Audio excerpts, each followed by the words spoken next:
Hey everybody, my name is Sarah Paulin and we will reflect upon a few things today.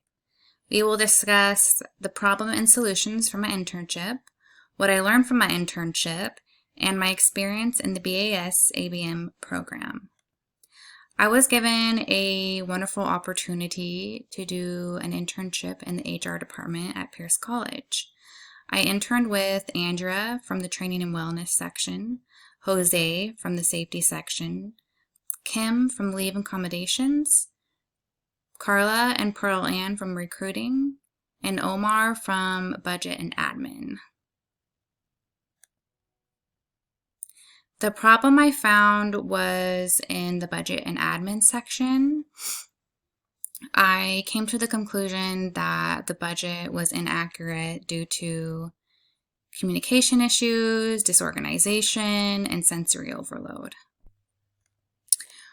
When discussing the budget inaccuracies with Omar, we realized that the budget was inaccurate because invoices weren't being sent to him from other employees. When asking him how he communicated to his fellow workers that he needed these invoices, he told me that he didn't communicate with them. He just waited for finance to send him the reports because the invoices were actually being only sent to finance. However, this is an issue because finance is like completely backed up. And so he's not getting reports from these invoices for months. And so this causes the budget to be inaccurate for months. So the first order in solving the problem was figuring out how Omar could communicate with his fellow and co-workers that he needed these invoices sent to him as well. As we all know, if we think in systems theory, communication is crucial. And in systems theory, we also talk about how all about interconnectedness. Everyone's affected and everybody is needed in these systems. So we need everybody to solve the problem that we are having. So my solution was that Omar needed to communicate his needs to his co-workers. And the way that he could communicate is by sending him an email requesting for the invoices.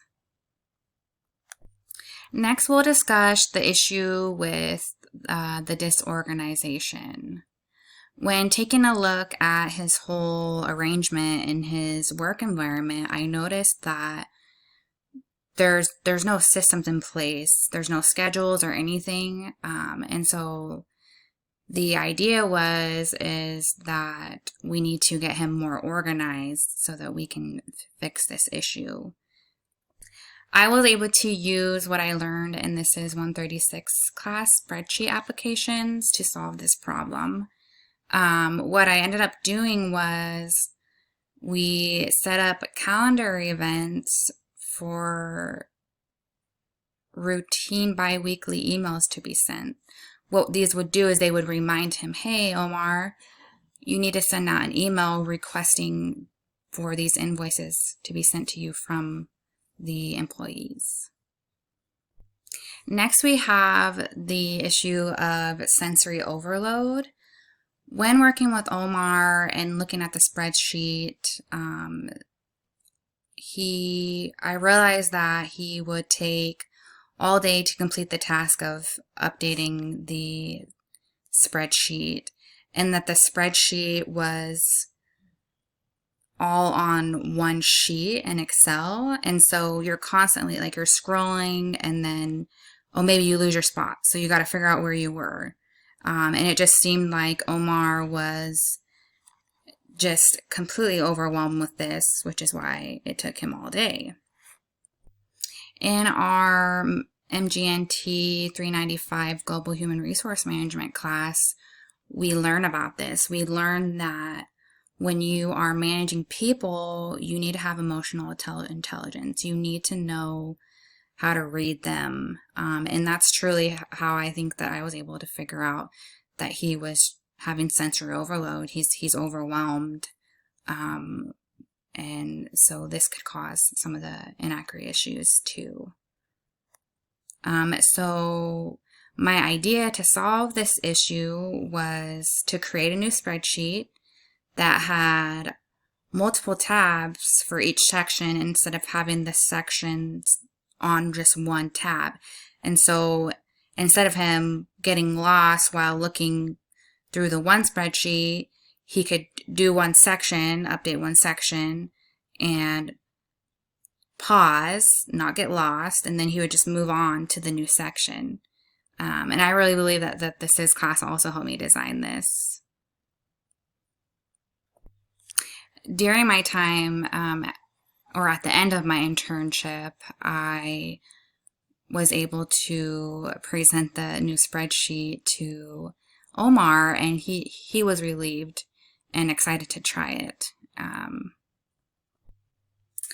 I learned in my internship that it's definitely different. Most of my HR experience comes from the military, and a lot of it's, doesn't have as much freedom. And so it was definitely a good experience, to get some civilian experience. I also learned, and have been learning that, everything is connected, especially in HR department. If one person fails, a lot of sections are going to fail. So it's important that you make those connections and figure out solutions and solve problems. It's also about, when you're in HR, relationships, making connections and being honest and transparent and trusting your fellow coworkers.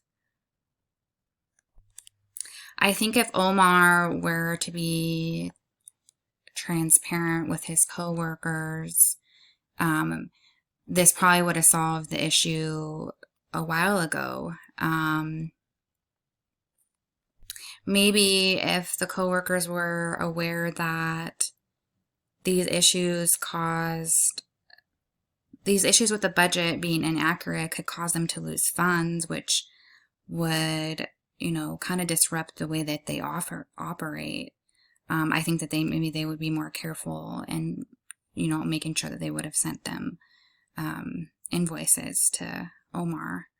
Also that, as we all know, HR is a lot of work. I noticed that, each person is hired for their job, but also they're having to help other people with, other sections with their jobs. They're doing multiple jobs.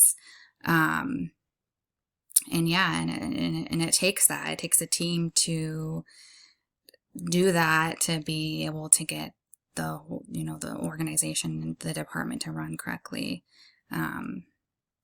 Teamwork is definitely important in the HR world. Now let's discuss my experience in the BAS ABM program. I am truly thankful for this opportunity to be able to have been a student in this program. One of the learning outcomes that I appreciate is the six systems thinking. I truly believe that systems thinking's changed me. It's changed me as a person, and it's going to make me a better manager. I used to, or would have, just thought that Omar he was just being lazy. I wouldn't have looked into, well, what's going on? Why is this inaccurate? So yeah, I definitely believe it helped me solve that problem. It also, helps me, it changed the way I treat people when I go into a restaurant, and the waiter is, the service is slow. maybe before I would have been like, angry, I want my food. But if you use system thinking, you realize that there's so many, things in play. It's not the waitress's fault, mostly that the food is not there yet. I learned how to manage people, definitely in the human resource management classes. Managing people is definitely, it's, a whole different ball game. But it's important to know how to do that. Definitely emotional intelligence, which I believe I have, plays a key role in managing people. You need to know people's interests, their desires. You need to know how they work. You need to know, verbal, nonverbal cues, so that you can realize if your employee is struggling, and then you help them. And, once you help them, that helps them, or creates, that connection and trust. And that helps them be more productive and a better worker for the organization. Next, and we have these finances classes next. I definitely struggled with these finance classes. But I think, these last couple times we had Professor Voigt, and she was probably the best professor, one of the best professors that I've had. She definitely guided all of us students throughout the whole class. This class is definitely one of the reasons why I appreciated that we were in a cohort, because this cohort really helped us, connect with other people, because we were working with other classmates for so long. With this finance class, I actually, me and Christina, we worked together. She would have questions, I would have questions, and other classmates too. And we would just text each other, and say, hey, can you help me with this? Or, do you get this? And I appreciated that I had that, because I don't know, that I would have made it through that class if I didn't have that. So I definitely appreciate the cohort setting that the Pierce College has set up. One of the other classes that I appreciated that we had was the SIS classes. These SIS classes, learning Excel, learning Word, learning how to use PowerPoint, learning, how to use Microsoft Suite in general, everything, all of them. It's going to help me be a better professional. I'm going to need to know how to give PowerPoints. I want to be a training and development specialist, and it's going to be good for me to know how to use the PowerPoint well, so that I can help, my company and be able to train other employees. It's also, if I ever want to run a business, I need to be able to do a budget in Excel. And I need to be able to, like the finance classes that we learned, we learned, formulas in those too, and formulas in SIS. I need to know how to use formulas so that I can either help myself or help another business be able to efficiently, because I'm sure you could do it another way, but more efficiently you can create a budget with knowing the formulas. Another class that I truly appreciated was the business development and negotiations class. I truly think, that's going to help us in business or in, our future lives. The business and negotiation class taught us, during negotiations or business, when you're doing business with people, you know, you need to know their desires, their needs, their wants, and you need to take a look at those when you're making decisions and when you're doing negotiations. Um, it's also, you know, important, you know, we've also learned this in other classes too, probably especially in the